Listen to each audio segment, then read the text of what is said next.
Argentina Canada match দিয়ে যুক্তরাষ্ট্রে পর্দা উঠল এবারের কোপা আমেরিকার। উদ্বোধনী ম্যাচে 2-0 গোলে জিতেছে বর্তমান চ্যাম্পিয়নরা। জয় পেলেও চেনা রূপে দেখা যায়নি স্কালোনির শিষ্যদের। টি-20 বিশ্বকাপের সঙ্গে চলছে ইউরোর টানটান উত্তেজনা। সেই সঙ্গে শুরু হলো আরও একটি বিগ ইভেন্ট, কোপা আমেরিকা। অল্প সময়ের জমকালো আয়োজনে মুগ্ধ পুরো মার্সিডিজ বেঞ্জ স্টেডিয়াম। প্রথম ম্যাচেই বর্তমান চ্যাম্পিয়ন আর্জেন্টিনার প্রতিপক্ষ কানাডা। সামর্থ্যের বিচারে যারা অনেক পিছিয়ে, মাঠের লড়াইয়েও শুরু থেকেই দুই দলের পার্থক্য ছিল স্পষ্ট।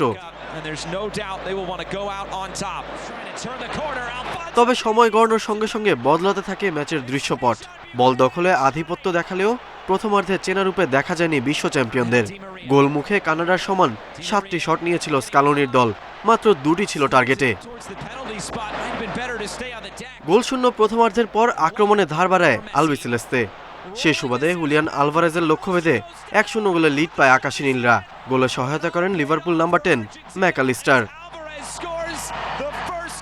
গোল হজম করে ঘুরে দাঁড়ানোর চেষ্টা কানাডার, তবে রোমেরো মার্টিনেজ দৃঢ়তায় সমতায় ফেরা হয়নি।